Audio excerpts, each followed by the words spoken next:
Audit novament. The first thing Marjorie Holloway felt was the cold. Not the normal Ohio winter cold, not the kind you shrug off with a thicker sweater and another blanket. This cold was inside the walls, inside the floorboards, inside her bones. The kind that made her fingers stiff and her breath show in the living room like she was sitting outside.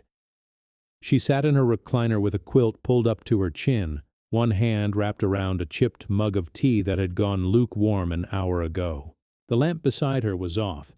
The overhead light was off. Everything was off. The power company had come 3 days earlier.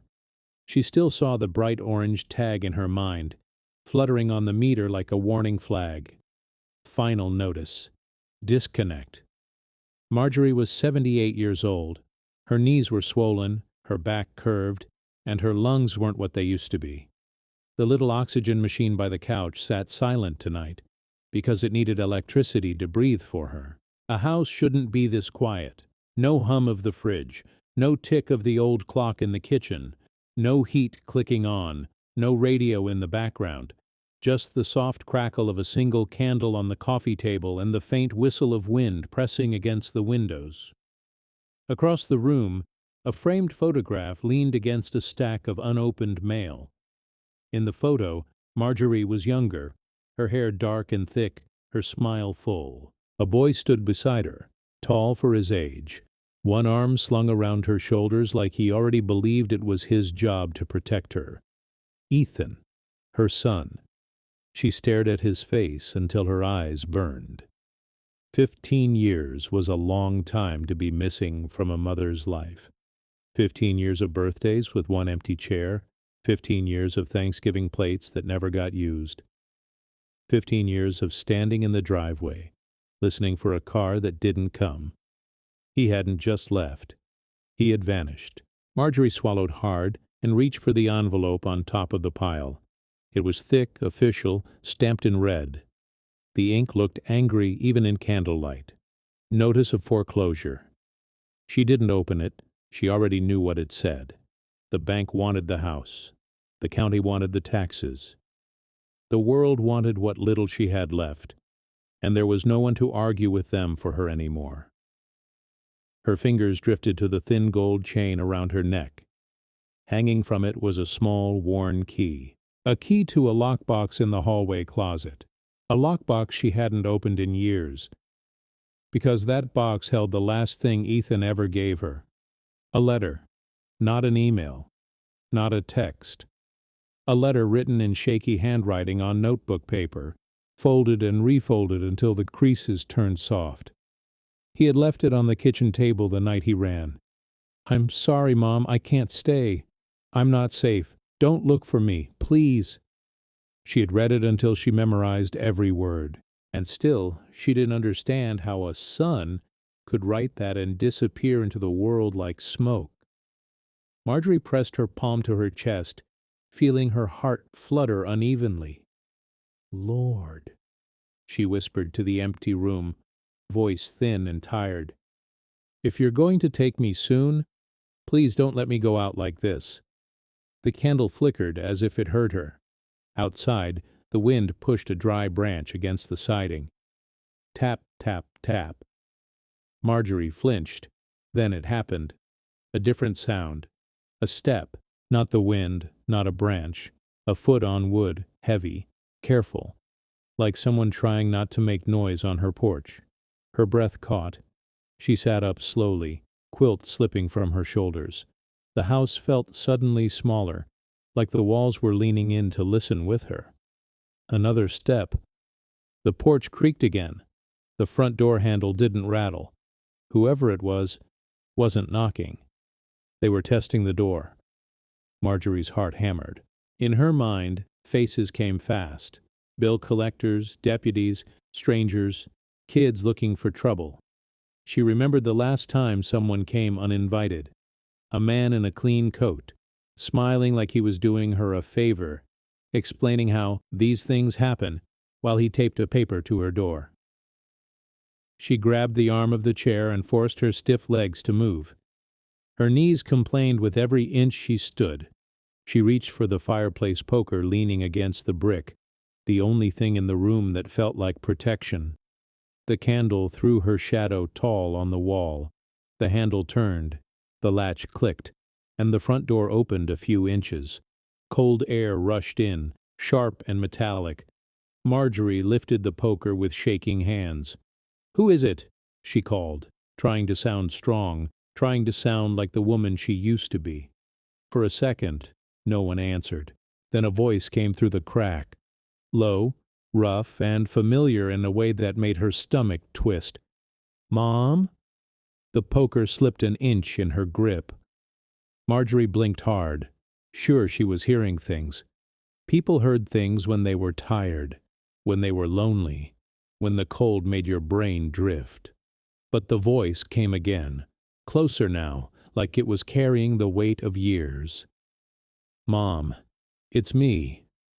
The door opened wider. A man stepped into the candlelight. He was taller than the boy in the photograph, broad shoulders under a dark coat, hair longer, untrimmed, a beard that hadn't been there before. His face looked carved by road miles and sleepless nights, and his eyes, those eyes were the same. Marjorie's mouth opened, but no sound came out. The man took one step forward and stopped, like he wasn't sure he was allowed to cross the room, like he expected her to tell him to leave. His hands were empty, held slightly out from his sides to show he wasn't a threat, but his whole body trembled anyway. "Hi," he said, and it sounded like it hurt. Marjorie's knees went weak. The poker clanged to the floor. "Ethan," she breathed, the name cracking in half on her tongue. He nodded once, slow. His eyes shined in the candlelight, not with confidence, but with something close to fear. "It's me," he whispered. "I came home."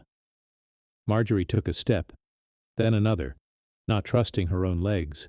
Her hand reached toward him, hovering in the air as if touching him might make him disappear. She saw the bruises under his eyes, the scar near his jaw, the way his shoulders tightened like he was waiting for a blow. Then she saw what he saw. He looked past her, into the dark living room, taking it in. The candle, the cold, the silent oxygen machine, the foreclosure letter, the pile of mail, the empty space where the TV used to be, the threadbare quilt, the fact that his mother was standing there in slippers and a thin sweater, shivering in her own house. His expression changed. Shock first, then anger so sharp it made his jaw clench. Then something worse. Guilt, heavy and immediate, like he'd just stepped into the scene he'd been running from for 15 years. "Jesus," he muttered, voice breaking. "What did they do to you?" Marjorie's lips trembled. I've been fine." "Hey." Ethan looked at her like he didn't believe she knew what fine meant anymore. He took another step, and as he did, his coat shifted. Marjorie caught a glimpse of something on his belt. A small metal clip. A badge. Not a police badge. A private security badge. The kind worn by men who stood at courthouse doors. The kind worn by men who knew how to watch people. Her stomach dropped, because her mind finally connected the most terrifying detail of all. Ethan hadn't come home because he was ready. He had come home because he had to, and someone had sent him. From the open doorway behind him, a second figure moved in the dark, just a shadow at first, then a hand on the doorframe. Ethan's eyes flicked back, and the fear returned, stronger. "Mom?" he said quietly, stepping closer like he was trying to block her view. "Listen to me. You have to trust me right now." Marjorie's throat went dry. "Why?" she whispered.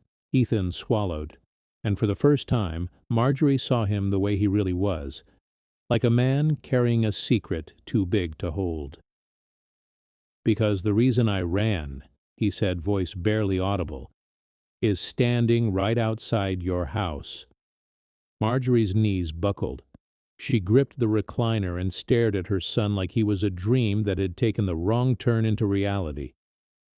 Ethan crossed the room and caught her by the elbows, steady but careful. "You're freezing," he said. "Why is it so cold in here?" "I'm fine," Marjorie whispered, even as her teeth clicked. Ethan's eyes swept the room, the dead lamp, the silent vents, the dark kitchen, the oxygen machine sitting useless by the couch. His gaze landed on the orange notice and the foreclosure envelope. The muscle in his jaw jumped. "They shut you off." Marjorie's pride tried to stand up before her body could. "It's temporary. I called. There was a mix-up." But the truth sat in her throat like a stone. She had stretched her Social Security check until it tore. She had skipped groceries to pay for medication. She had called the utility company so many times she started recognizing the hold music. She'd even sold the old television to a teenager down the street for $40. Then cried in the bathroom where no one could see. Ethan didn't argue. He just swallowed, hard, like he was trying not to explode, and looked toward the open front door. A soft scrape came from the porch. Ethan shifted instantly, putting his body between Marjorie and the doorway. "Stay behind me." A flashlight beam cut through the crack. Then a woman's voice, firm but not cruel. "Mrs. Holloway, this is Deputy Larkin, Woodrow County." The woman stepped into the candlelight, bundled in a dark parka with a county patch on the shoulder. She held a clipboard and kept her eyes moving, like she'd learned to read a room fast. "I'm sorry to come this late," she said to Marjorie, "but there's an order scheduled for Monday morning, an occupancy removal. I needed to make sure you understood what's coming." Marjorie's stomach turned. "Monday?" Deputy Larkin nodded once. "I can't stop it. I can only warn you." Ethan's voice cut in. "She's not signing anything." Deputy Larkin looked at him. "And you are?" Marjorie forced air into her lungs. "He's my son. Ethan." Something flickered across the deputy's face, like the name hit a file in her memory. She glanced back toward the street. Marjorie followed her look. An unmarked car sat at the curb with its lights off. It didn't feel like a neighbor's car. It felt like a decision. Ethan's eyes narrowed. "Who's that?" Deputy Larkin hesitated. "Not my call. I was told to bring a witness." "A witness for what?" Marjorie asked. The deputy's gaze returned to Ethan. "Careful now. For you." Marjorie's mind spun. The last time a deputy stood in her doorway was 15 years ago, and the sound of it still lived in her bones. Sirens down the street, red and blue lights bouncing off the kitchen walls, neighbors watching from porches like it was a show. Ethan on the front steps, face white, hands raised, shouting that he hadn't done anything, Jim behind him begging them to listen. And then Ethan was gone. Not to jail, not to court. Gone like the earth had opened. "No," Ethan said low. Deputy Larkin lifted a hand, calming. "I don't want trouble. The man in the car asked to speak with you. He said you'd know why." Ethan's throat worked, like he was pushing down something sharp. "What's his name?" Deputy Larkin glanced at her notes. "Charles Madsen." Marjorie's stomach sank. The name wasn't new. People said it in town the way they said storm warnings. Quiet, quick, and only when they thought no one else could hear. Madsen had money, connections, friends in offices that mattered.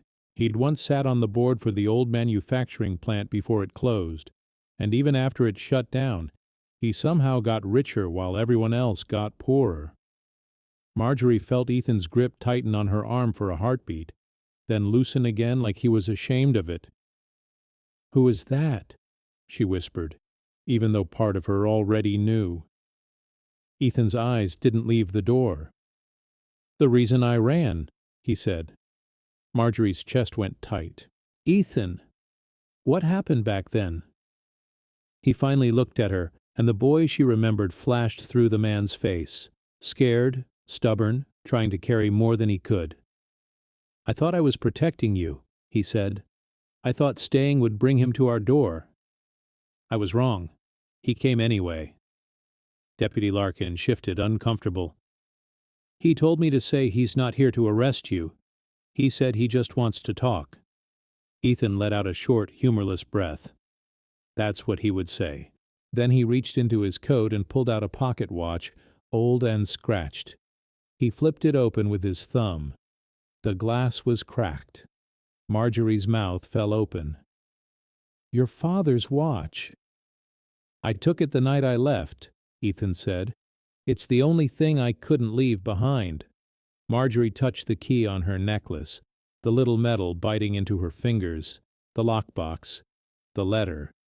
15 years sealed up behind a closet door.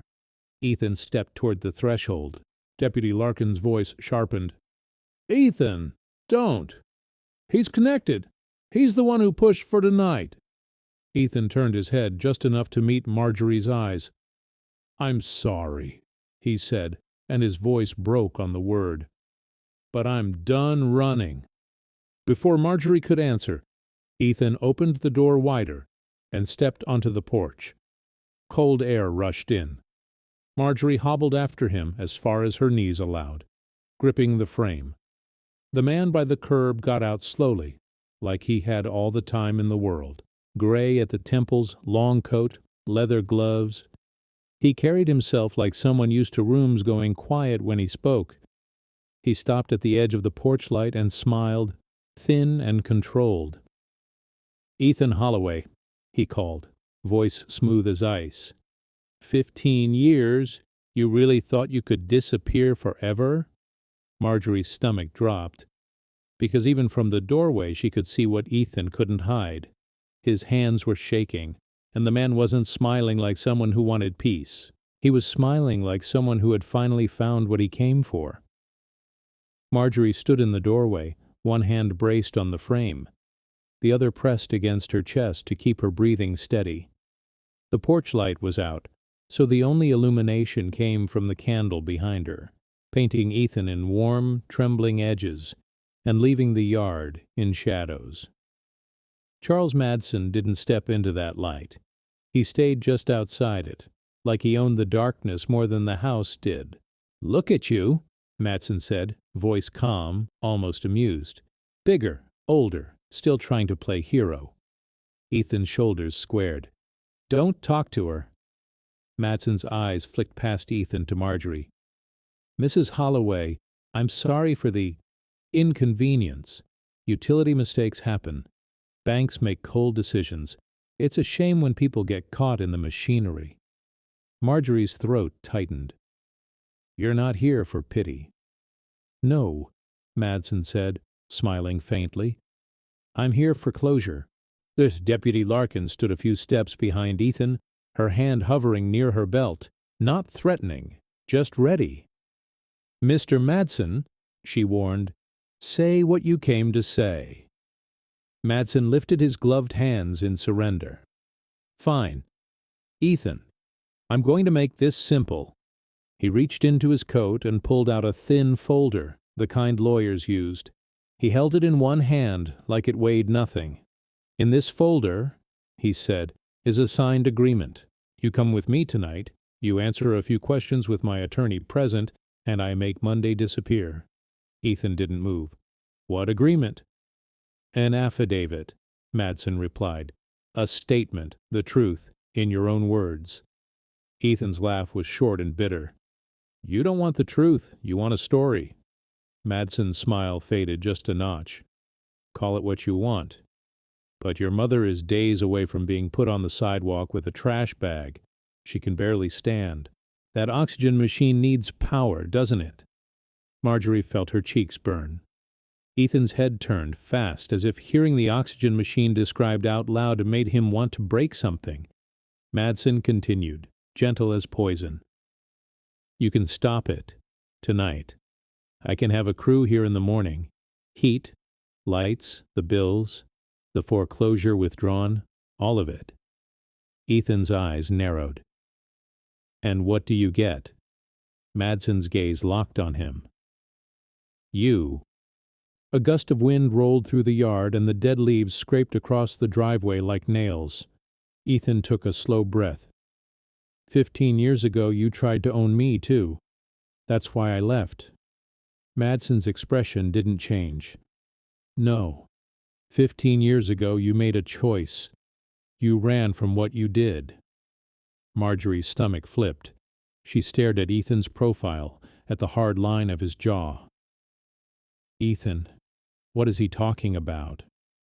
Ethan didn't answer her. His eyes stayed on Madsen. You know exactly what happened. Madsen's eyes softened as if he were speaking to a stubborn child. I know what the police report says. I know what the fire investigator wrote. I know who died in that building. Deputy Larkin tensed. Mr. Madsen, don't. Madsen ignored her. My plant burned down. 2 men didn't make it out. One of them had a family who still visits the cemetery every Sunday. Marjorie's ears rang. She remembered that fire. Everyone in Woodrow County remembered it. Flames in the night sky, the sirens, the smell for days afterward. People said it was an accident. Then they said it was sabotage. Then they stopped saying anything at all. Her husband, Jim, had worked security there once, years before he got sick. He used to come home smelling like oil and metal, complaining about corner cutting, about locked exits, about how somebody was going to die if they kept ignoring the alarms. Then Jim died, and Marjorie was left with a mortgage and a boy who started sleeping with one eye open. Ethan's voice was low. Those exits were locked, Charles. Madsen's smile returned, sharp. And yet the locks were cut that night. The cameras were blind. The alarm didn't trip until the roof was already on fire. Ethan's hands curled into fists. You're the one who ordered the cameras down. You were stealing. Marjorie's breath caught. Stealing what? Ethan finally glanced back at her, and the look in his eyes was so raw it made her chest ache. He was shipping chemicals out through the back dock, Ethan said. Stuff he wasn't supposed to have. Stuff that could have shut him down. Dad found out. Madsen's head tilted. Your father didn't find out. Your father was a sick man who talked too much. The word father hit Marjorie like a shove. My husband is dead, she snapped, surprising herself with the steel in her own voice. You don't get to use him like a tool. Madsen's eyes slid to her, cold now. Mrs. Holloway, with respect, your husband's death is not the point tonight. It's always been the point, Marjorie said, her voice shaking but rising. My whole life has been cleaning up messes made by men like you. For a moment the yard was quiet, except for the wind. Then Madsen took one step closer, stopping at the bottom stair, not crossing into the light, but close enough that Marjorie could see the pale line of a scar near his left ear. I didn't come here to argue with you, he said softly. I came here to fix a problem. Ethan stepped forward, blocking the view of Marjorie again. Say it.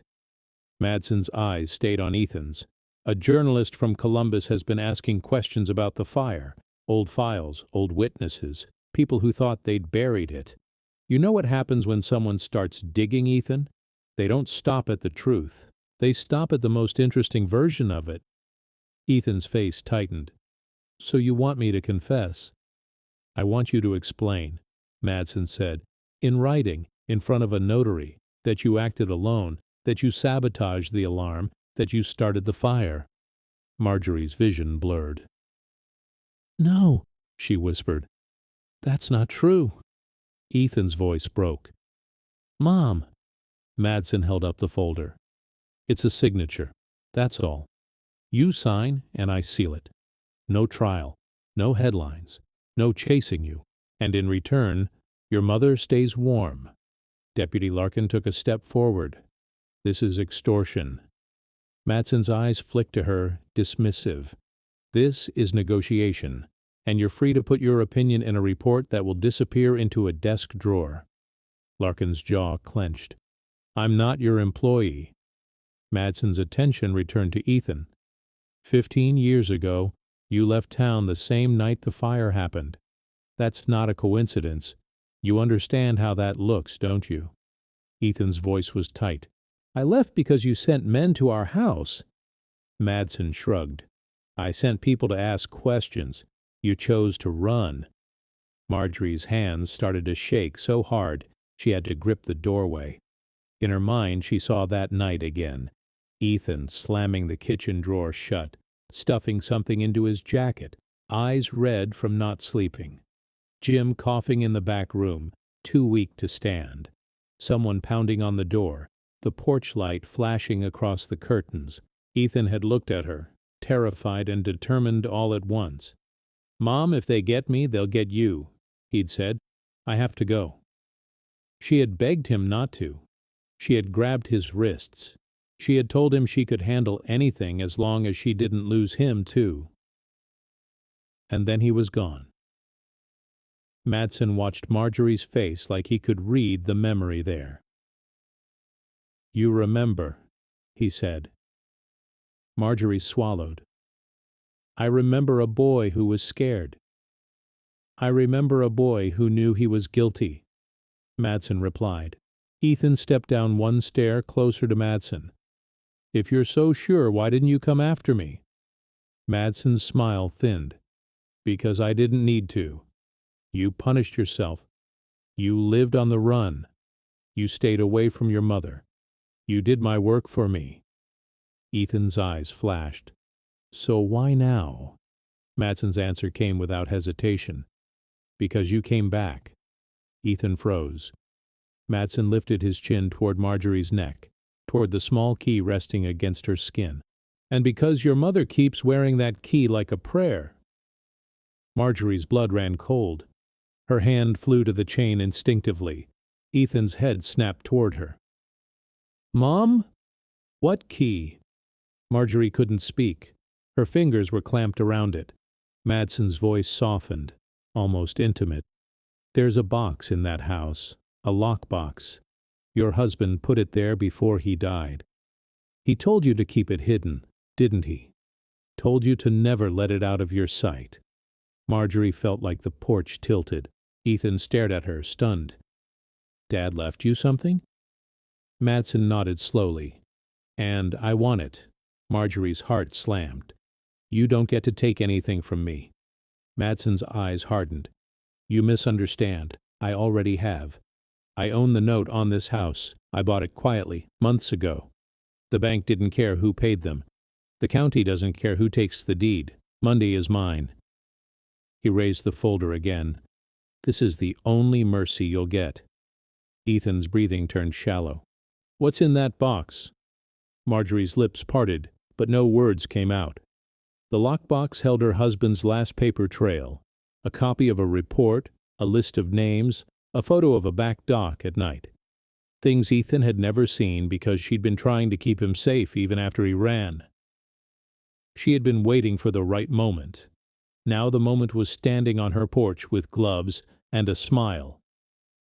Deputy Larkin took another step. Mrs. Holloway, don't answer him. Madsen's gaze didn't leave Marjorie. If you don't give me the box, he said, voice low, I'll take you home. And when that journalist comes sniffing around, I'll give them something better than a headline. He paused, letting the words sink in. I'll give them your son. Ethan's face went pale. Mom. Marjorie's knees felt weak again, but she forced herself upright. She looked at her son, at the 15 years in his eyes, the regret, the fear, the stubborn love that still lived under all that damage. Then she looked at Charles Madsen, and she made a decision. Come inside, she said to Ethan, voice rough. Both of you. Madsen's eyebrow lifted. Excuse me? Marjorie's grip tightened on the key until it hurt. You want that box? She said. You can look me in the eye in my own house when you ask for it. Ethan stared at her. Mom, no! Marjorie cut him off with a look that said she'd been a mother longer than he'd been alive. I've been scared for 15 years, she whispered. I'm tired of being scared in the dark. Madsen considered her for a beat. Then, slowly, He stepped onto the porch, crossing into the candlelight for the first time. And in that warm glow, Marjorie saw something that made her stomach drop even further. A small gold ring on Madsen's right hand. The same ring she had seen once before, long ago, on the hand of the man who knocked on her door the night Ethan ran. Marjorie's breath caught, because it meant one thing. Madsen hadn't sent men that night. He had come himself. The moment Charles Madsen stepped inside, the house seemed to shrink. Marjorie shut the door behind him, more to stop the wind than to keep him out. Deputy Larkin came in last, staying close to the entryway, eyes scanning the room the way a good cop scanned for weapons, exits, and fear. Madsen's gaze moved slowly over everything: the dark lamps, the silent kitchen, the stack of mail, the candle on the coffee table. His expression didn't show surprise. It showed confirmation. He knew. Ethan stood between him and Marjorie, shoulders tight, hands open at his sides like he was forcing himself not to lunge. "You don't get to walk in here like your family?" Madsen rubbed his gloved hands together as if warming them. "I'm not here for comfort. I'm here for an item." Marjorie's voice came out thin but steady. "Then you can wait while I sit down." She lowered herself onto the recliner, breath catching as her knees protested. Up close, Ethan could see how bad it was. The swelling, the tremor in her fingers, the way she held her ribs for a second like every breath cost her something. His eyes flicked to the silent oxygen machine again, and something broke behind his stare. "Why didn't you call me?" he whispered. Marjorie's lips pressed together. "I didn't have a number." Ethan looked away fast, ashamed of how obvious that was. 15 years meant no address, no steady job, no phone that stayed on. He'd made himself a ghost on purpose. Deputy Larkin cleared her throat. "Mrs. Holloway, do you have somewhere warm you can go tonight? A neighbor? Family?" Marjorie almost laughed. "In this town, warm places come with strings." Madsen's smile twitched. "That's an unfortunate worldview." Marjorie stared at him. "It's called experience." Silence hung for a beat. Then Ethan moved to the fireplace and started tearing up old newspapers from a box in the corner. "Ethan," Marjorie said softly, "don't." "We're not freezing," he snapped, then softened his tone like he realized who he was talking to. "I'm sorry. I can fix this." He found a lighter in a drawer like he'd been in this kitchen yesterday instead of 15 years ago. He lit the paper, coaxed a small flame to life. It wasn't much heat, but the sight of fire in the hearth made the house feel less dead. Madsen watched him with calm interest. "Always the fixer. That's why your father liked you." Marjorie's head lifted. "Don't say his name like you knew him." Madsen's eyes stayed on the fireplace. "I knew him enough." Ethan turned, firelight catching the scar near his jaw. "If you knew him, you'd know he wasn't weak." "Oh," Madsen said almost kindly. "I never said he was weak. I said he talked too much." Deputy Larkin stepped forward. "Mr. Madsen, this is a private residence. If you're here to threaten—" "I'm here to offer," Madsen cut in. He set the folder on the coffee table beside the candle, like placing a contract on an altar. "Sign, and the heat turns back on. Your mother keeps her home. The past stays buried." Ethan's voice was low. "And if we don't?" Madsen's gaze finally shifted to Marjorie's neck again. "Then we all find out what your husband hid." Marjorie felt the key bite into her palm. She looked at Ethan. His eyes were on her now, pleading without words. She stood slowly, each movement deliberate. "The box is in the hall closet." Ethan's head snapped. "Mom?" Marjorie raised a hand. "Listen, I am not giving him anything. I am opening it, right now, in front of everyone." Madsen's eyebrows lifted. That's not necessary. It is for me, Marjorie said. Her voice shook at the edges, but she didn't back down. I have carried this like a stone for 15 years. I am done carrying it alone. She walked toward the hallway, one careful step at a time. Ethan hovered at her side, ready to catch her if she fell. Deputy Larkin followed, keeping Madsen in her peripheral vision. The closet door stuck the way it always had. Marjorie pulled harder. It gave with a squeal. On the top shelf sat an old metal lock box, dull and scratched, the kind people used to keep deeds, wills, and war medals. It looked too small to hold the amount of fear it had caused. Marjorie lifted it down. It was heavier than she remembered. Or maybe her arms were weaker. She carried it to the kitchen table and set it down with both hands. The candlelight reached the table now, throwing shadows across the lid. Ethan stared at it like it might explode. Marjorie's fingers shook as she slid the key off her necklace. For a second, she didn't put it in the lock. Her eyes went distant. 15 years ago, Jim had sat at this same table, coughing into a handkerchief spotted with rust red. He had pushed the lockbox toward her and wrapped her fingers around the key. "Promise me," he'd said, voice raw, "if anything happens to me, you keep this safe." "What is it?" she'd asked. Jim had swallowed hard, eyes watering from more than illness. "It's the truth, and the truth is dangerous in this town." Marjorie blinked back to the present and slid the key into the lock. Click. The sound was tiny, but it felt like a gunshot. Ethan sucked in a breath. Deputy Larkin leaned closer, eyes narrowing. Marjorie lifted the lid. Inside were papers, old and carefully wrapped in a plastic grocery bag to keep them dry. A small photo envelope, a spiral notebook with Jim's handwriting on the cover, and, sitting on top like a final message, an envelope with Ethan's name written in black ink. Ethan's face went still. "That's for me?" Marjorie nodded once. "I never opened it." Madsen took a step forward. "Give me the notebook." Ethan's head snapped up. "Back off." Deputy Larkin's hand rested on the edge of the table, firm. "No one is taking anything." Madsen's jaw tightened.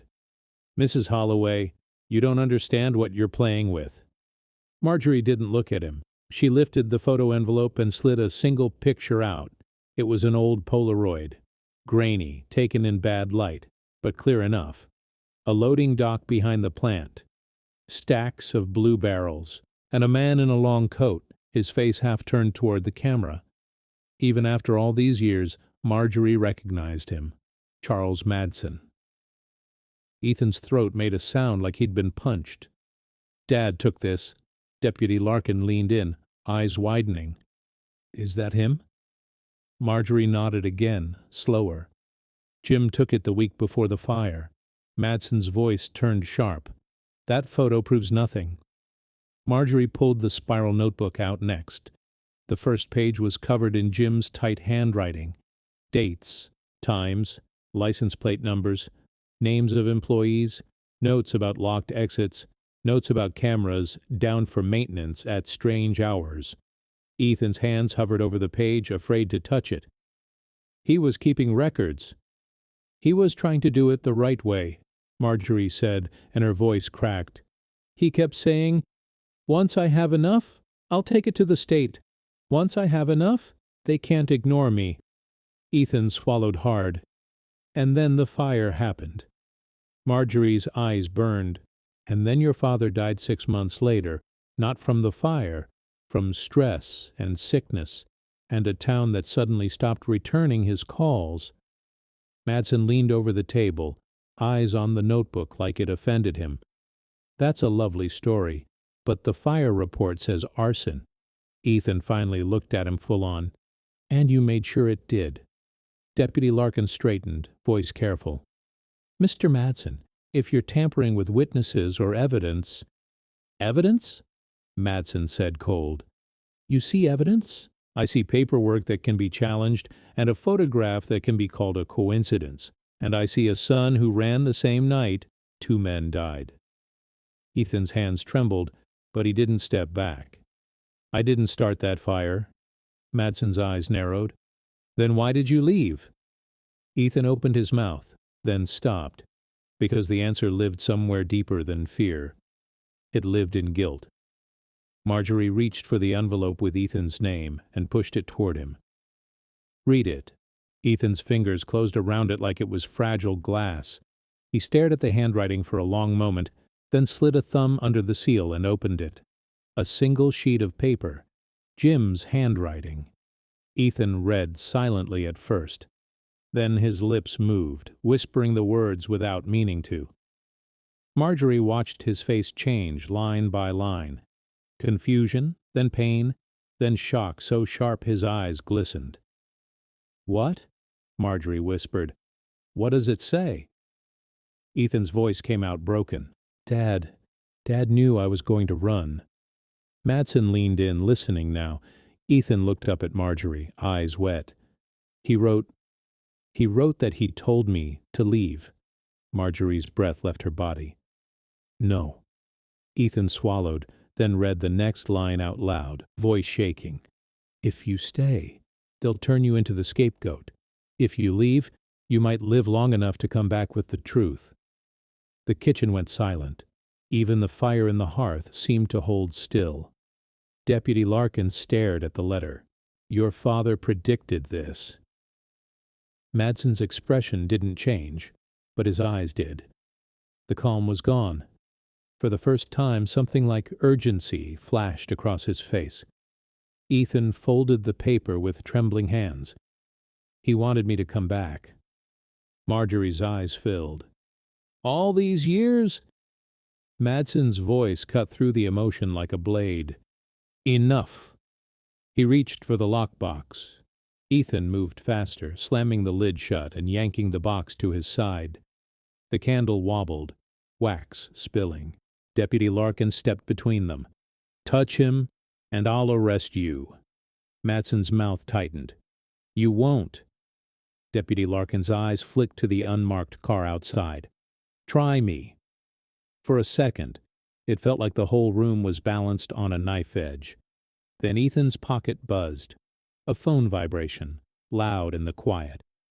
Ethan froze. He pulled it out slowly and looked at the screen. His face drained of color. Marjorie's stomach dropped. "Who is it?" Ethan didn't answer. He just turned the screen toward her. A text message from an unknown number. "We know you're home." "The box doesn't leave that house." Ethan stared at the message until the letters blurred. The heatless room suddenly felt even colder, like the threat had weight. Deputy Larkin leaned in, reading. "Unknown number?" Ethan nodded once. "They've had eyes on this place." Madsen's mouth curved. "Or maybe you're just paranoid after 15 years of sleeping with one door open." Ethan's head snapped up. "You knew. You already knew I was here." Madsen lifted a shoulder. "I told you. You came back, and the world noticed." Marjorie's hands clenched around the edge of the table. Her voice came out small. "Ethan, what does it mean? The box doesn't leave?" Ethan looked at her, and the hurt in his eyes made her feel older than her years. "It means someone's willing to hurt us to get what's inside." Deputy Larkin straightened. "I can call for a unit." Madsen chuckled softly. "A unit? In Woodrow County?" "By the time they arrive, whatever needs to happen will already have happened." Larkin's eyes flashed. "You're making threats in front of me." "I'm stating reality," Madsen replied. "This town runs on favors. That's not my invention. That's your inheritance." Marjorie swallowed. She had lived long enough to know he wasn't entirely wrong. Ethan slid the lockbox toward his chest like a shield. "Mom, we're leaving. Tonight." Marjorie's breath caught.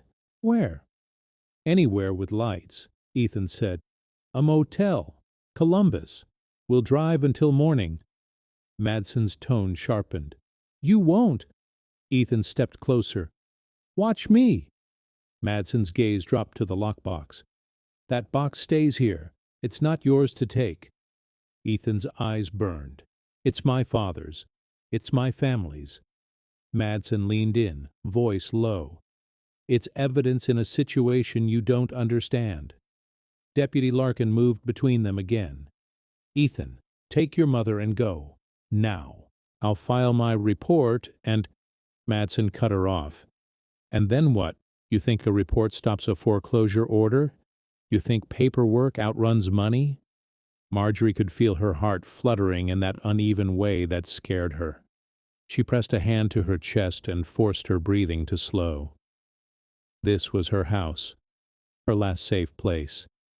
And it wasn't safe anymore. She looked at the lockbox. She looked at the letter now folded in Ethan's fist. She looked at the Polaroid of barrels and shadows. 15 years of silence, and suddenly everything was moving too fast. "Stop," Marjorie said, louder than she meant. The room paused. Ethan turned to her. "Mom, we can't stay." Marjorie nodded slowly. "We can't stay alone." Ethan frowned. "What does that mean?" Marjorie's gaze shifted to Deputy Larkin. "You said there's an occupancy removal order Monday. Who signed it?" Larkin hesitated. "It was processed through the county clerk's office. The petitioner is Madsen Holdings, LLC. Marjorie's stomach tightened. "So he owns my debt." Madsen smiled like a man receiving a compliment.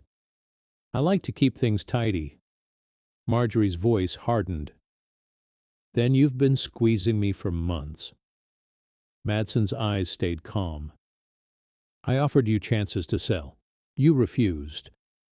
Marjorie's hands trembled with anger now, not fear. "You didn't want my house. You wanted what Jim hid." Madsen's jaw tightened at Jim's name, but he didn't deny it. Ethan looked between them. "Mom, why didn't you tell me about this box sooner?" Marjorie's throat burned. "Because I thought if you didn't know, you couldn't be forced to give it up." Madsen nodded. "A mother's logic. Sweet. Ineffective." Ethan took a breath, trying to steady himself. "Deputy, can you get us to a station? Somewhere public?" Larkin's eyes flicked toward the dark street. "I can drive you, yes. But I can't guarantee what happens between here and there." Madsen's smile returned. "Smart woman." Ethan's fingers tightened around the box. "Then we don't go to the station. We go where they can't follow." Madsen's eyes narrowed. "You think you can hide again?" Ethan's voice dropped. "I'm not hiding. I'm building a wall." He turned to Marjorie, speaking fast but gentle. "Do you have Jim's old address book? The one with numbers in the back?" Marjorie blinked. "In the kitchen drawer."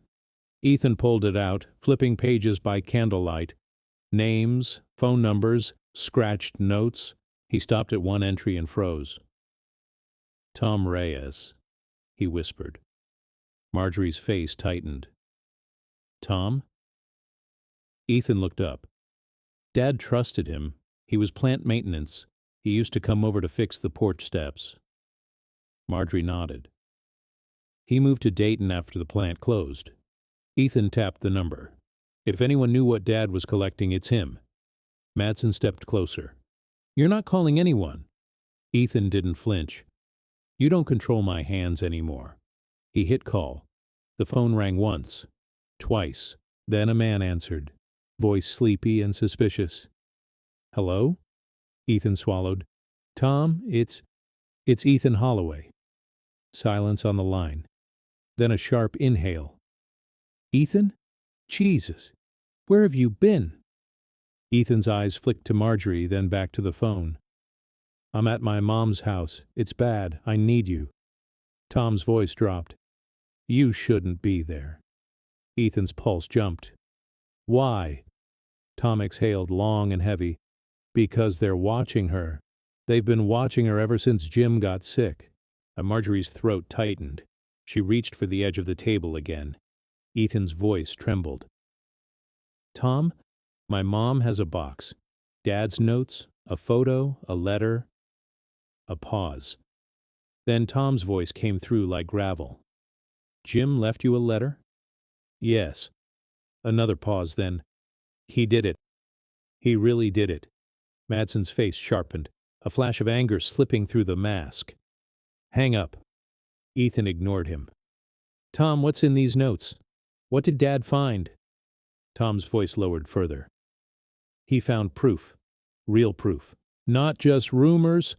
And that's why Jim died scared." Marjorie's eyes filled with tears. "Oh, Jim!" Ethan's hand shook. "Tom, can you meet us? Tonight?" Tom didn't answer right away. When he did, the fear was obvious. "I can't come to Woodrow, not in the dark." Ethan clenched his jaw. "Then tell me where to go." Tom hesitated, then said, "There's a storage unit Jim rented under my name. He didn't want it tied to him. I still have the key. It's in Dayton, off I-70. If you have the box, bring it there." Madsen's voice cut in, cold. "You're making a mistake." Ethan turned slightly, phone still to his ear. "We'll see." Tom continued, urgent now. "Ethan, listen. Whatever you do not go to the police with this first. Not local, not county. You go outside, state, federal, someone who doesn't owe him anything." Ethan swallowed. "How do I even start?" Tom's answer was immediate. "You start by staying alive until morning." The line went dead.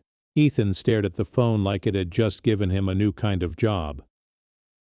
Marjorie whispered, "Dayton." Deputy Larkin stepped closer. "That's 2 hours." Ethan nodded. "We leave now." Madsen's gaze moved from Ethan to Marjorie. His voice softened, dangerous.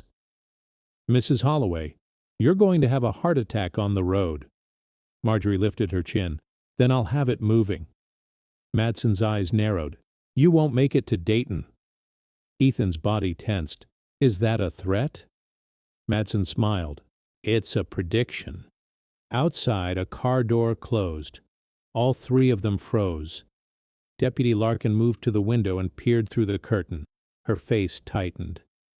"Ethan," she said quietly, "there's someone else out there." Ethan's breath caught. "Who?" Larkin's voice dropped to a whisper. "2 men, walking up your driveway, and one of them has something long in his hands." Deputy Larkin didn't move like a neighbor. She moved like training. She killed the candle with her palm, plunging the room into a darker kind of darkness, then pulled a small flashlight from her pocket and clicked it once. Low beam, aimed at the floor. "Back of the house," she whispered. "Now. Quiet." Marjorie's breath hitched.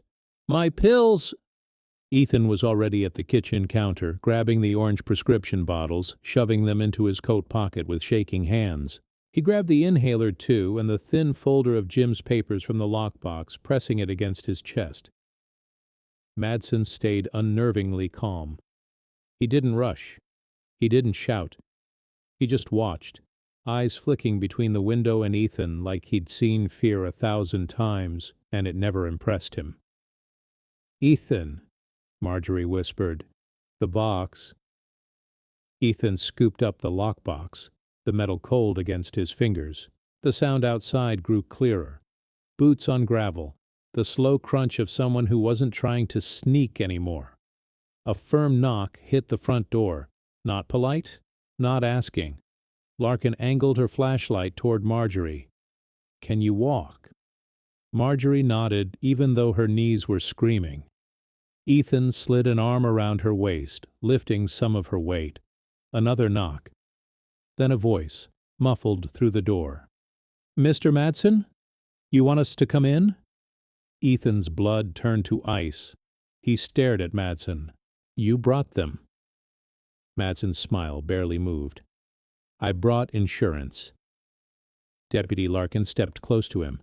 "Call them off." Madsen met her stare. "You're out of your lane, Deputy." Larkin's hand hovered near her radio. "This is a home invasion." Madsen's eyes narrowed. "No, this is a retrieval." The front door handle jiggled hard. Marjorie's heart stuttered. "My lock!" Ethan didn't answer. He had already learned something in 15 years on the run. Locks were only delays. People with time and tools always got in. Larkin guided them through the kitchen toward the back mudroom. The floorboards creaked and Marjorie flinched at every sound, terrified the house itself would betray them.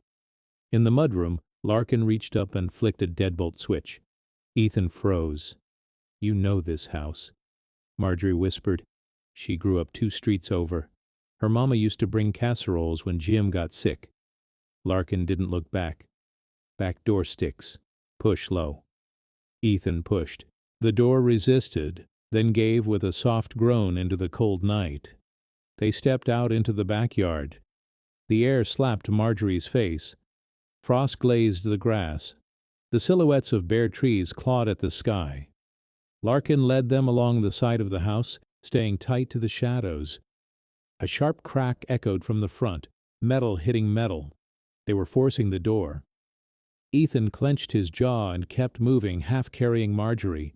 Larkin pointed ahead to her patrol SUV parked near the curb, angled so the streetlight didn't hit it directly. "We get in, we go. No headlights until the corner." Ethan's pulse hammered. "And if they see us?" Larkin's voice was flat. "Then we don't stop." They reached the SUV. Larkin yanked the rear door open. Ethan helped Marjorie into the back seat, pulling the quilt up around her shoulders like he was trying to undo years of cold in one motion. He slid in beside her, lockbox on his lap, papers clutched against his ribs. Larkin got behind the wheel. Madsen's voice floated from the yard behind them, calm, close. "You're making this worse, Deputy." Ethan whipped his head around. Madsen stood by the corner of the house, just far enough away to be untouchable, close enough to be heard. The porch light was still dead, but moonlight caught the pale line of his face. Behind him, a second figure moved at the front door, shoulders pumping as he worked something against the lock. Larkin started the engine without turning on the headlights. The SUV rolled forward like a shadow. Ethan's hands tightened around the lockbox. "Why are you helping us?" Larkin's jaw clenched. "Because I'm tired of writing reports that disappear." Madsen took 2 slow steps toward the street. "Ethan," he called, voice smooth, "if you leave this county with that box, you're choosing war." Ethan leaned forward, voice shaking with rage. "You already started it." Madsen's eyes glinted. "Then you know how it ends." Larkin turned the wheel at the corner, still dark, then punched the headlights on as they hit the main road. The sudden light felt like a declaration. In the rearview mirror, Ethan saw the front door of the house swing inward. 2 men spilled into the entryway. One of them lifted his head, saw the SUV's taillights, and raised his arm in a sharp signal. A second vehicle's engine roared to life down the block. Larkin swore under her breath. "We've got a tail." Ethan's chest tightened. "Go." The SUV accelerated. Streetlights flashed overhead like the ticking of a clock. Marjorie pressed a trembling hand over Ethan's. "Baby," she whispered, voice weak but steady. "Don't run alone this time." Ethan swallowed hard. "I won't." His phone buzzed again. He looked down. Unknown. "AirTag detected near you." A cold wave rolled through him. He lifted the lockbox, staring at it like it had just grown teeth. "Larkin," he said, voice low, "they can track us." Larkin's eyes flicked to the mirror. "From what?" Ethan's throat went dry. "Either my phone or this box." Behind them, the pursuing headlights grew brighter. And as the SUV hit the highway ramp toward I-70, Ethan realized something else. The pocket watch in his coat, his father's watch, was ticking again, even though it hadn't worked in years. The highway swallowed them fast. Concrete barriers, black sky, the steady roar of tires that made the inside of the SUV feel like a moving tunnel. Deputy Larkin kept both hands locked on the wheel, eyes flicking between the road and the mirror. The pursuing headlights sat back at first, then crept closer like they were testing how hard she would run. Marjorie sat hunched in the back seat, quilt tight around her shoulders. Her face looked pale in the dashboard glow, lips slightly blue from cold. Ethan held her hand in one fist and the lockbox in the other like he couldn't decide which one mattered more. His phone kept buzzing, as if it couldn't stop warning him. Unknown. AirTag detected near you. He swiped the alert away, then it popped up again. Turn it off, Larkin said without looking back. Ethan's thumb hovered. If I turn off Bluetooth, it won't warn me anymore. That doesn't mean they're not tracking. Larkin's jaw clenched. Then we find it. Marjorie's voice was thin. They can track a person like a package? Ethan swallowed. They can track anything if they can get a tag near it. He looked down at the lockbox. The metal felt colder now, like it held its own weather. It's either in the car, or it's on me, or it's in this. Larkin hit her turn signal and cut across 2 lanes toward an exit marked Gas to Food. Lodging. We're not driving 2 hours blind. The tail followed. Ethan leaned forward. They're staying with us. Larkin's eyes stayed on the road. Let them. We're going to make them uncomfortable. The SUV left the highway and rolled into a bright, open gas station beside a 24-hour diner. Floodlights washed the asphalt in harsh white. Cameras sat on poles. People moved in and out of the store, half asleep and minding their own business. Larkin parked under the lights, dead center, like she wanted the whole world watching. The pursuing car slowed at the entrance, hesitated, then continued past without turning in. Ethan exhaled. They didn't stop. They will, Larkin said. If they're tracking us, they don't need to. Ethan helped Marjorie out carefully. Her knees shook as she stood, and she had to grip the doorframe. The cold hit her again, but the station's warm air smelled close. Coffee, gasoline, fried food. Sit, Ethan told her, guiding her onto the curb near the front of the SUV. Just sit. I'll be quick. Marjorie didn't argue. She looked up at him, eyes wet in a way that made him feel 12 years old again. Don't go far. I won't. Deputy Larkin popped the trunk and grabbed a small toolkit. Open everything, she said. We search like it's a bomb. Ethan forced a dry laugh that didn't land. He set the lockbox on the trunk lip and opened his coat pockets, dumping out his keys, pills, the pocket watch, and the folded letter.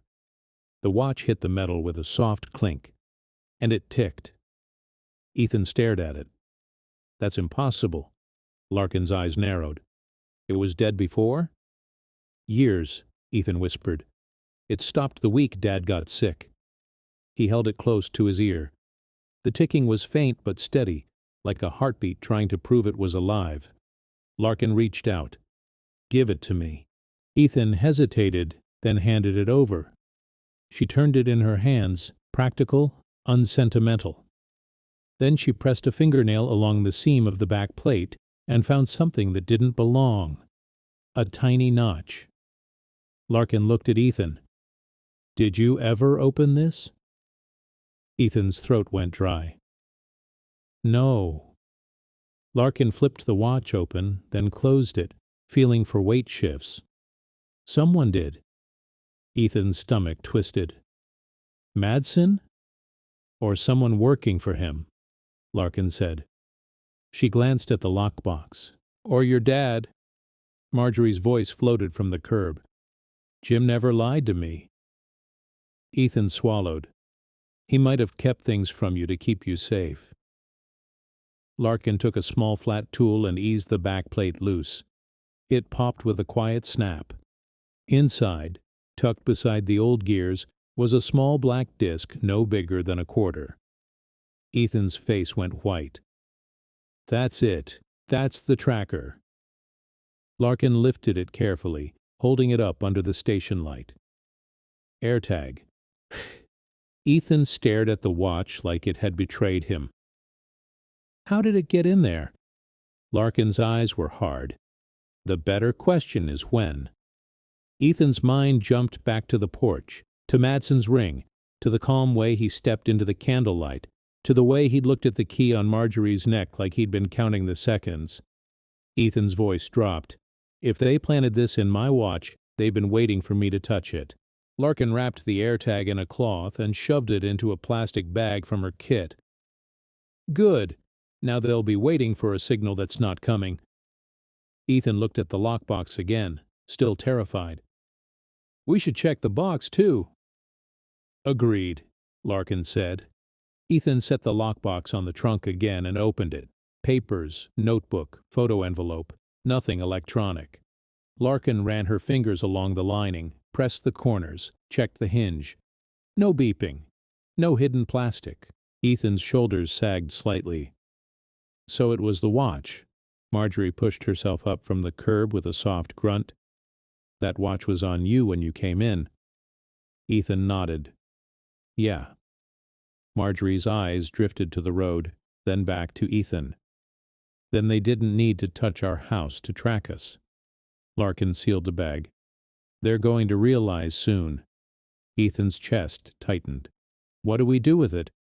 Larkin's gaze swept the lot. We use it. She pointed across the road to a semi-truck stop with dozens of rigs lined up like sleeping animals. We leave the tracker in a place that moves. Far, different direction. Ethan stared. You want to throw it in someone's truck?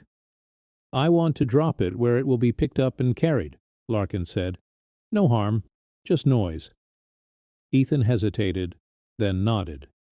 Do it. Larkin walked to the edge of the lot and tucked the bag beneath a metal trash can beside the truck stop entrance, where the wind wouldn't blow it away and someone would grab it with the next trash run. She came back fast. Okay, she said, sliding into the driver's seat again. Now we move. Ethan helped Marjorie back into the SUV. Her breath came shallow. He handed her a bottle of water from the station and watched her sip like it was work.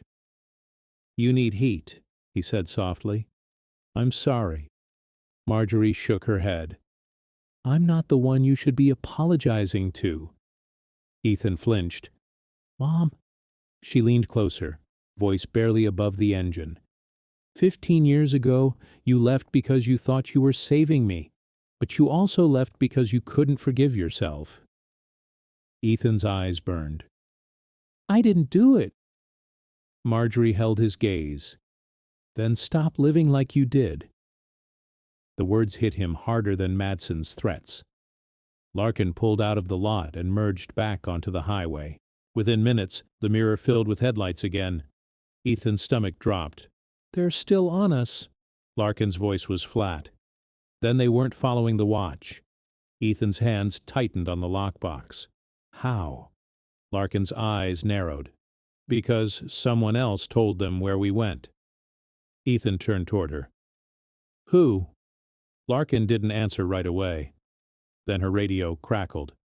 A voice came through, distorted, too calm for the hour. Deputy Larkin, turn around. Larkin's knuckles went white on the wheel. Ethan's heart slammed. Who is that? The voice continued as if Ethan hadn't spoken. You're making yourself a problem. Problems get handled. Marjorie's breath caught. Larkin? Deputy Larkin swallowed. County dispatch isn't supposed to be on this channel. The voice paused, then said, softer, closer, like it was inside the car. Last warning. Give him the box. Ethan's pulse pounded in his ears. He leaned toward the front seat. Turn it off. Larkin's eyes stayed forward. I can't, not if I want to know where they are. The headlights behind them edged closer. Then another set appeared ahead, drifting into their lane as if it had all the road in the world. Ethan's mouth went dry. We're boxed in. Larkin's voice turned hard. Hold on. She slammed the accelerator. Deputy Larkin punched the accelerator and threw the SUV onto the shoulder. Gravel snapped under the tires and the whole vehicle shuddered. Marjorie gasped and gripped the door handle. Ethan pulled her close with one arm, the lockbox pinned against his ribs with the other. Headlights surged behind them, bright enough to bleach the rear window. Another set stayed ahead, drifting into their lane in small, deliberate moves, forcing Larkin to either brake or crash. "Hold on," Larkin said, voice flat. She stayed on the shoulder, then cut back onto the road at the last second, slipping past the car ahead with inches to spare. A horn blared. The tail swerved, tires whining. Marjorie's breath came in quick, shallow pulls. "Ethan, what's happening?" "We're okay," Ethan lied, because he didn't have a safer sentence. The radio crackled. That same calm voice slid through the static like it owned the channel. "Deputy Larkin, you were told to keep it simple." Larkin's jaw clenched. She didn't answer. The voice continued, low and precise. "Your sister, Melissa, Riverside Nursing. Night shift." Ethan felt his stomach drop. Marjorie leaned forward, confused. "Sister?" Larkin's eyes stayed on the road. "Melissa. She gets off at 2. The voice softened, almost kind. "White Corolla, same route, same habits. You know how easy habits are to interrupt." Marjorie made a small sound, half prayer, half fear. "No." Ethan turned toward the front seat. "You can't listen to them." Larkin didn't blink. "I'm not." But her hands tightened on the wheel so hard her knuckles shone. The car ahead drifted again, boxing them. The car behind pressed closer. Ethan tasted metal in his mouth. "We're trapped," he said. Larkin hit her signal and took the next exit without hesitation. The SUV tilted up the ramp, and the pursuers followed like they'd expected it. At the top, Larkin cut into a rest area entrance and drove straight under the floodlights. Bright white light washed the lot. Bathrooms, vending machines, a handful of parked cars, a state trooper cruiser idling at the far end. Larkin parked dead center in the brightest spot and killed the engine. The sudden quiet made Ethan's heartbeat sound loud enough to be heard outside. "Out," Larkin said. "All of you." Ethan helped Marjorie out carefully. Her knees shook as she stood, and she leaned on him more than she wanted to. Cold air slapped her face, but the light made her feel less alone. Marjorie looked around, bewildered. "Why are we stopping?" "So we're not a secret," Larkin replied. She opened her driver's door and pulled out a small emergency strobe light, the cheap kind deputies used when they needed attention without calling it in. She clipped it to the dashboard. Ethan frowned. "You're going to start a scene?" "I'm going to make them choose," Larkin said. "They don't like witnesses." She clicked the strobe on. White flashes spilled across the lot, bouncing off windows and signs. A man near the vending machines turned his head. Two travelers coming out of the bathroom slowed, watching. Ethan's phone buzzed again, but he ignored it. His eyes stayed on the entrance. A dark sedan rolled in, slow and confident, and parked at the edge of the lot like it had the right to be there. It didn't rush. It didn't have to. A man stepped out. No uniform. Dark jacket, hands in pockets. He started walking toward them, not toward the trooper cruiser, not toward the bathrooms, straight toward Larkin. Ethan's skin prickled. He could feel the power in that walk, the kind of power that came from knowing the rules would bend. Larkin stepped forward, badge visible, shoulders squared. "State property," she called. "Turn around." The man smiled faintly. "Melissa?" Larkin's face tightened like she'd been hit. The strobe flashed again, painting her eyes white for a split second. "You don't say her name," Larkin said. The man shrugged. "Then do what you're told." Marjorie's fingers dug into Ethan's sleeve. "Ethan?" Ethan lifted the lockbox slightly, a reflex. "You want it? Come take it." Larkin snapped her head toward him. "No." Ethan froze. He knew what she meant without her explaining.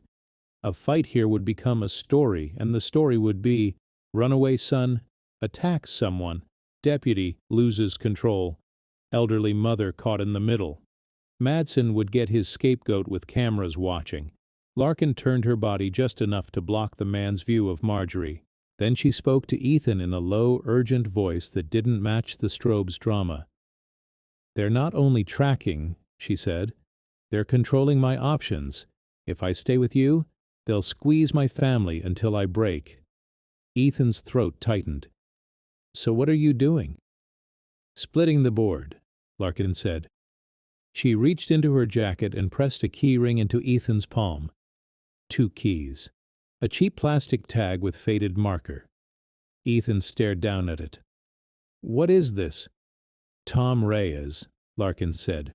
"I called him off record. He gave me access." Ethan's eyes lifted. "To the storage unit?" Larkin nodded once, and he said something else. Ethan angled the tag under the floodlight. It had an address in Dayton, off I-70. Beneath it, in older marker, 2 words sat like a warning. "Second box." Ethan's chest tightened. "Second box?" Larkin's voice stayed steady. "Your father didn't keep everything in one place.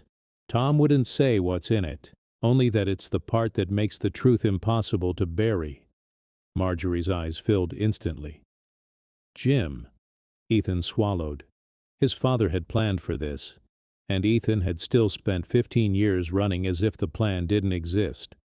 The man from the sedan stopped a few yards away, calm, patient, like he was watching a slow animal corner itself. "Time," he said. Larkin looked at Ethan, and for a moment her mask slipped. Not fear, determination. "You take your mom inside the bathroom building," she said. "Stay near people. Wait 5 minutes. Then you leave." Ethan blinked. "In what?" Larkin nodded toward a minivan parked near the trees. "Keys are in it. Don't ask." Ethan stared at her. "And you?" "I go the other way," Larkin said. "I pull them off you. I make noise where it hurts." Marjorie shook her head, voice thin. "They'll hurt you." Larkin's eyes softened, a fraction. "They've been hurting people for years. I'm just done helping them do it quietly." She squeezed Ethan's shoulder once, firm. "Don't run alone this time." Ethan's throat burned. He nodded. "I won't." He guided Marjorie toward the bathroom building, moving slow, trying to look like a son helping his mother. Inside, air hit their faces.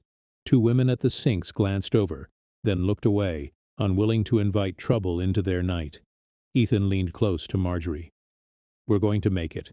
Marjorie's voice was barely a breath. "If there's a second box, then your father trusted someone outside this town." Ethan's grip tightened on the lockbox. "We'll find out."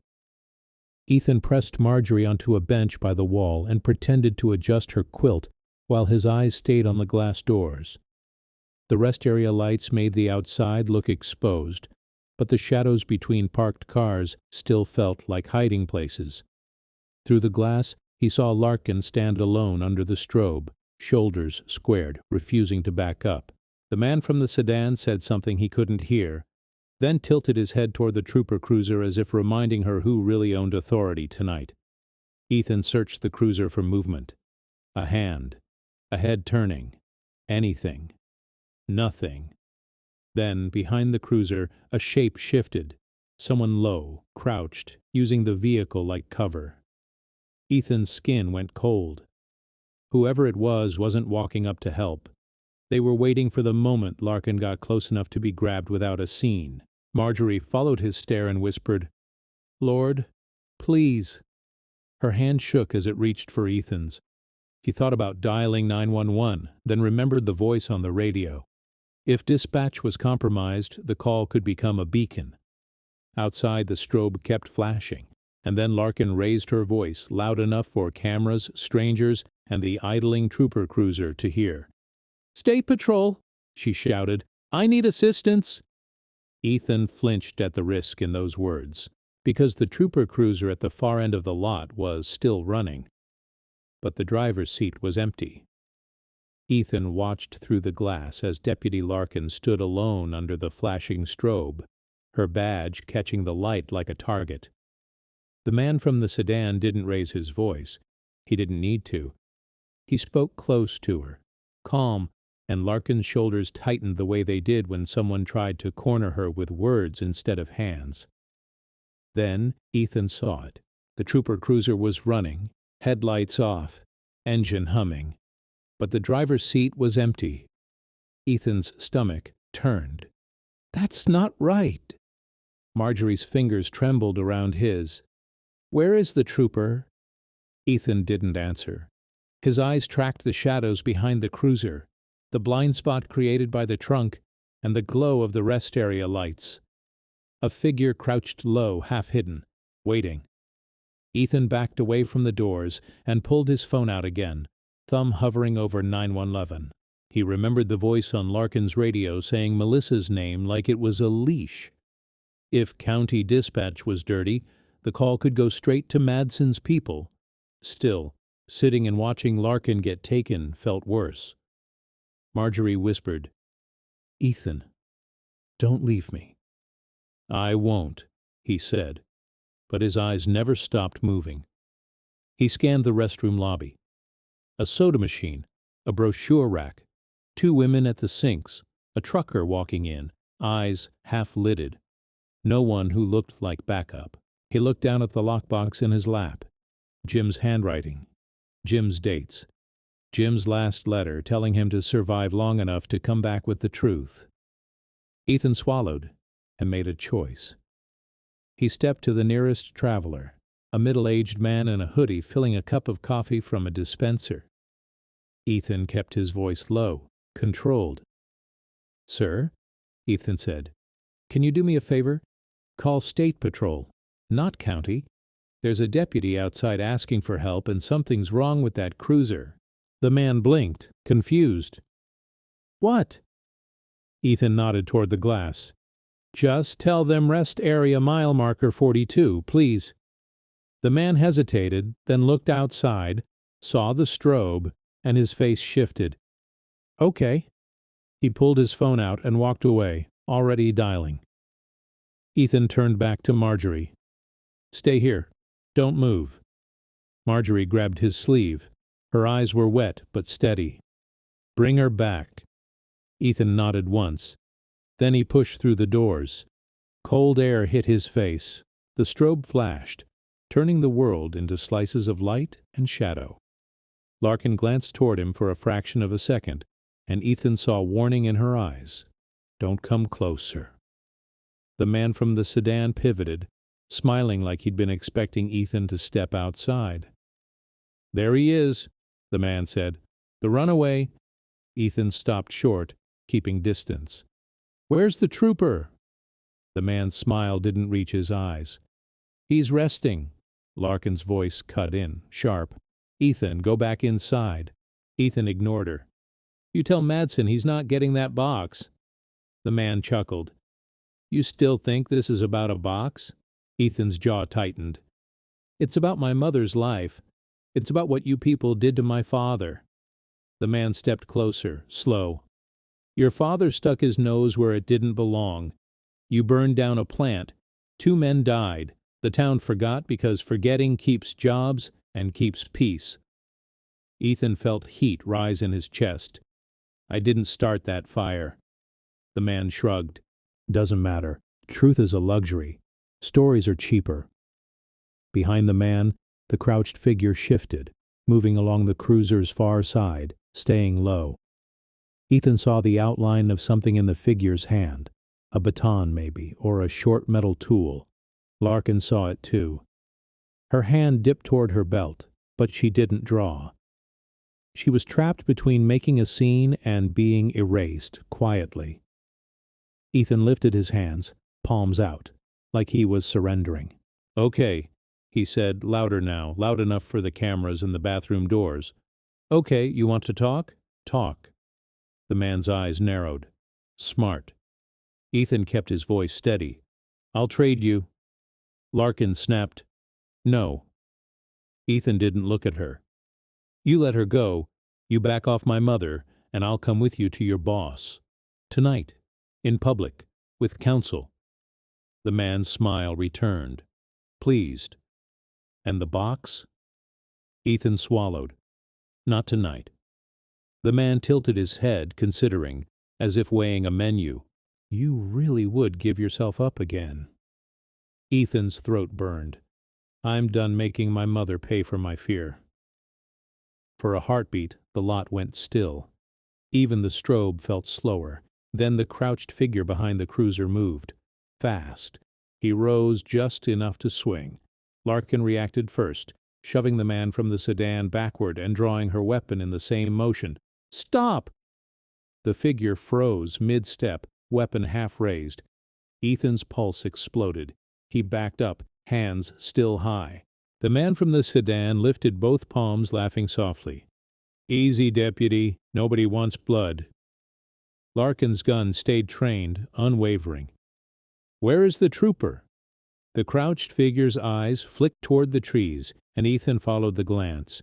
A body lay behind the cruiser, slumped against the rear tire, barely visible in the flashing light. Ethan's stomach dropped. Oh my God! Larkin's face tightened. Call it in, she barked at Ethan. Ethan spun and ran back toward the doors, nearly slipping on Frost. He burst inside. Someone call 911, he shouted. State Patrol, now. Marjorie rose from the bench, fear flooding her face.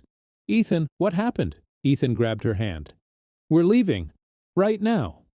Outside, Larkin's voice echoed, loud and commanding. The man from the sedan stepped back, hands up, but his eyes were on Ethan through the glass, calm as ever. Like he still knew where this story was going. Ethan drove the borrowed minivan with both hands locked on the wheel. The lockbox sat between the seats like a brick of ice. Marjorie was curled in the passenger seat with a quilt up to her chin, breathing shallow, fighting the cold that lived deeper than the air. The rest area lights were gone behind them. Dayton was ahead. You didn't tell me the trooper was down, Marjorie said softly. Ethan swallowed. I didn't want you to panic. Marjorie's eyes stayed on the road. I've been panicking for 15 years. I just got tired of showing it. Ethan's throat tightened when he pictured Deputy Larkin under that strobe, alone, choosing noise over silence. He didn't know if she was safe. He didn't know if her sister was safe. He didn't even know if County Dispatch was already spinning the story. He checked the mirror again. Far back, a pair of headlights crept into the lane behind them, holding steady through 2 exits. Ethan's mouth went dry. We've got company. Whispered. Marjorie didn't twist around. She just tightened the quilt and whispered, Then don't drive like a scared boy. Ethan swallowed the sting in his eyes and forced his hands to stay calm. He took an exit at the last second, rolled through a dark service road, then looped back toward the highway. The headlights followed the turn, patient and sure. Ethan gripped the wheel harder. How do they keep finding us? Marjorie's voice was thin but sharp. Because somebody always knows where you are when you don't know who your friends are. The pocket watch ticked faintly in Ethan's coat pocket, a small steady sound that made his skin crawl. He pulled it out at a red light and stared at it. The back plate was still loose from when Larkin found the AirTag. The space where the tracker had been was empty now, but the watch kept ticking anyway, like it was counting down to something. Ethan shoved it back into his pocket and drove. He turned off into a quiet grocery store lot, killed the engine, and listened. The headlights passed on the main road without entering. A test. A warning. Ethan pulled out his phone and called Tom Reyes. Tom answered fast. You safe? I don't know, Ethan said. We got separated from Larkin. They threatened her sister, and I think we're being tailed. Tom went quiet. That's escalation. Ethan stared at the dark windshield. Tell me about this second box. Tom's voice dropped. Jim rented a storage unit under my name after he took that photo. He said if anything happened, I hand it to you. Not your mom, not the sheriff, you. Marjorie leaned closer. Tom, was Jim scared? Tom's tone softened. Ma'am, he was scared. But he kept working anyway. He kept writing because he believed one honest paper could outlive 100 lies. Ethan glanced at the keys in the cup holder. On the plastic tag, small on the back, was 0731. "I've got the code," he said. Tom exhaled. "Good. And Ethan, don't take this to local police. You go outside the county." Ethan's mouth went dry. "How?" "You call Claire Bennett," Tom said. "Columbus Gazette. Investigations. Jim trusted her more than anyone in Woodrow." Ethan hesitated. "If I call her, this stops being survival." "It should," Tom said. "Stay alive until morning." The line clicked dead. Ethan stared at his phone for a second, then searched the number and hit call. It rang. Once, twice. A recorded voice answered, "You've reached Claire Bennett. Leave your name, your number, and what you can prove." Ethan swallowed. "Claire, my name is Ethan Holloway. My father was Jim Holloway. You need to call me back tonight. I have documents, a tape, and proof about the Woodrow plant fire. They're blaming me. They're threatening my mother. Please." He ended the call and sat there, breathing hard. For a second he wondered if even leaving that message was dangerous, if her voicemail could be monitored, if the wrong person could trace the ping and hand it to Madsen. Then he remembered his father's words in the letter. Live long enough to come back with the truth. Truth required contact. Truth required risk. Marjorie's hand found his forearm. "You did the right thing." Ethan laughed once, bitter. 15 years late. Marjorie looked at him, eyes wet, but steady. "Sometimes the right thing is late because people make it dangerous. That doesn't make it less right." Her breathing turned rough. She coughed once, then pressed a hand to her chest like it hurt. Ethan leaned toward her. "We can go to a hospital." Marjorie shook her head. "Not county. If they recognize my name, they'll help by calling the wrong people." Ethan's eyes burned. "Then what?" Marjorie held his gaze. "Then you finish what your father started, and you stop treating my life like a bargaining chip." Ethan flinched, ashamed. He pulled her pill bottles from his pocket, counted with shaking fingers, and handed her what she needed. She swallowed, grimacing, then breathed a little easier. "Thank you," she whispered. Ethan started the minivan again and drove. They reached the storage facility just after midnight, tucked behind a chain-link fence, cameras on poles, a keypad gate, a faded sign promising security. Ethan typed 0731. The gate slid open. Inside, metal doors lined up in long rows. He found 18C parked under a sodium light and helped Marjorie out. She leaned on him, but she stood, jaw set, like she was refusing to give the night the satisfaction. Ethan fit the key into the padlock. It turned smoothly, like it had been used. Marjorie's voice was quiet. Or somebody didn't want it to look forced. Ethan rolled the door up. A small unit, bare concrete. A single shelf. On it sat a brown banker's box, taped shut, almost clean of dust. Ethan lifted it. Too heavy for paper. He set it on the minivan's hood and sliced the tape. Inside, wrapped in plastic, was a cassette tape. A stack of documents stamped "Received" with a state seal. A manila envelope labeled "Do not open until you are ready." And a small velvet pouch. Marjorie covered her mouth. "Jim." Ethan picked up the cassette first. Jim's handwriting on the label. "If they blame Ethan, play this." Ethan's eyes stung. "He recorded something," Marjorie whispered. "He used to say the truth needed a voice, not just ink." Ethan opened the velvet pouch. Jim's old wedding ring sat inside. Under it, a tiny flash drive. Ethan stared. Dad didn't even own a computer. He turned it over. A single letter was etched into the metal. M. His blood chilled. Marjorie whispered, almost to herself, "Melissa." Ethan snapped his gaze to her. What? Marjorie stared at the drive. That name on the radio. If someone inside wanted to help, that letter could be a name, not him. Melissa could have copied files, or someone used her name to frame her. Ethan's pulse hammered. He reached for the manila envelope. Marjorie placed her hand over his.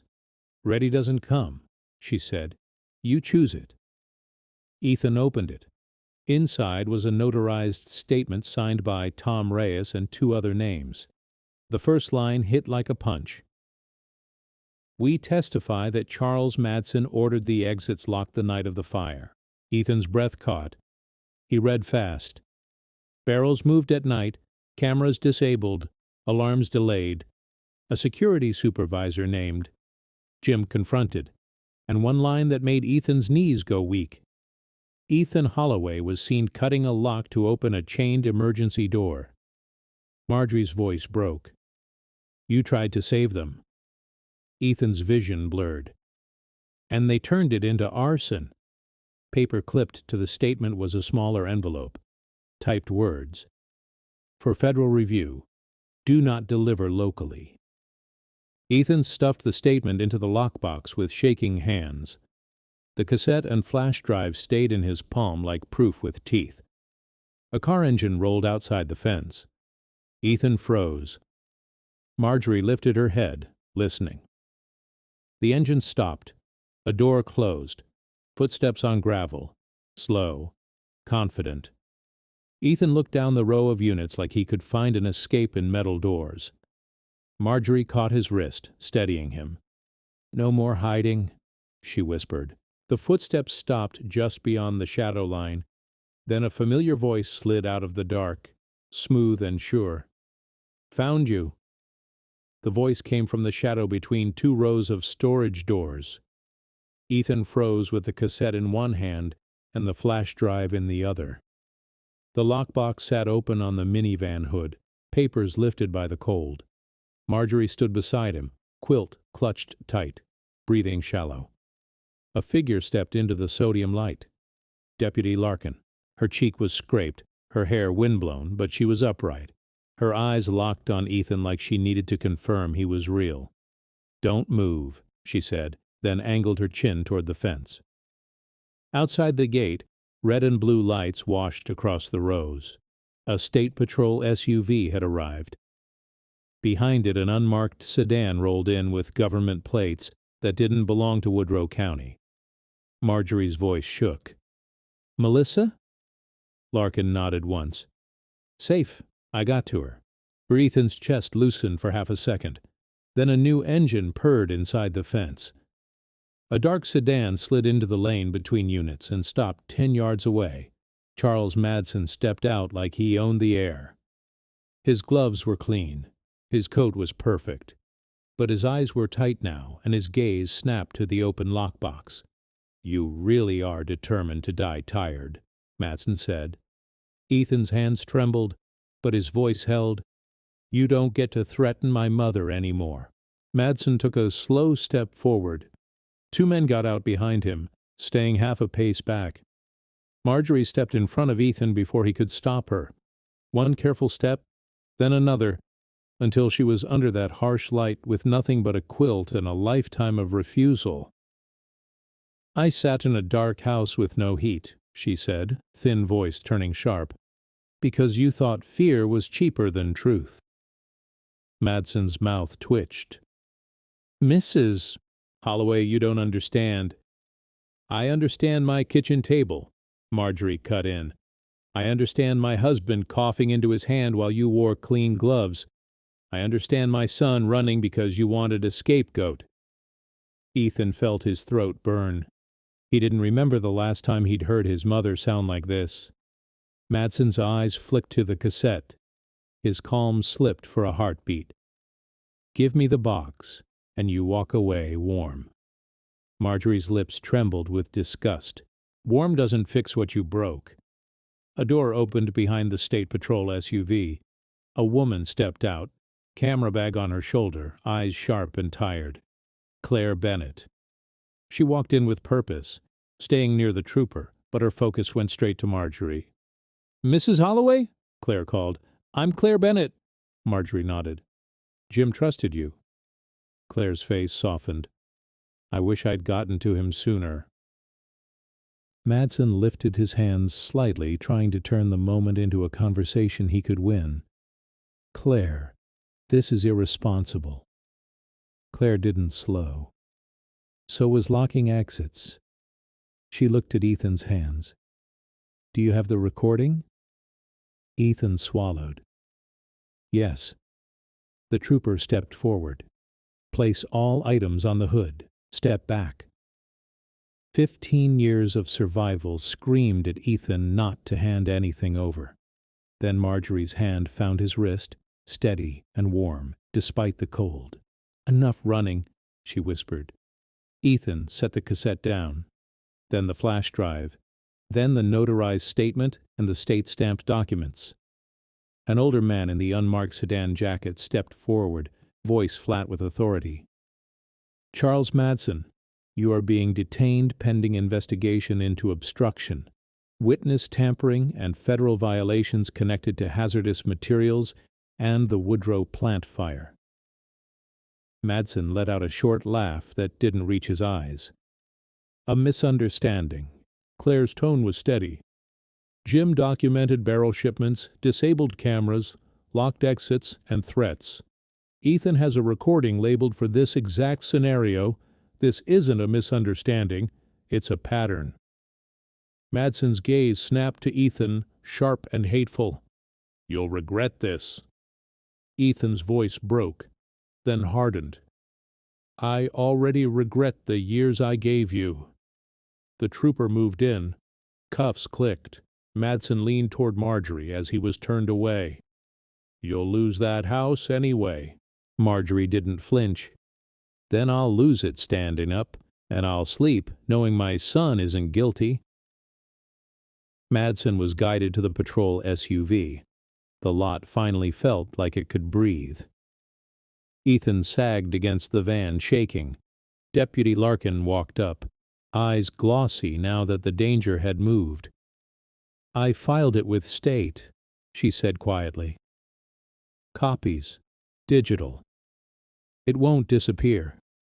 Marjorie reached out and took Larkin's hand. "Thank you." Larkin swallowed hard. "I should have done this a long time ago." Claire stepped closer. "This won't be quick," she warned Ethan. "Power fights. But this is real, and now it's visible." Ethan nodded, throat tight. "My dad kept writing even when nobody listened." Marjorie looked at her son, eyes wet but steady. "He wrote so you could come home without shame." Ethan's breath caught. He nodded once, because it was all he could do. As they climbed into the minivan, the pocket watch ticked in Ethan's pocket. Steady, quiet. This time it didn't sound like a countdown. It sounded like a heartbeat that finally got its life back.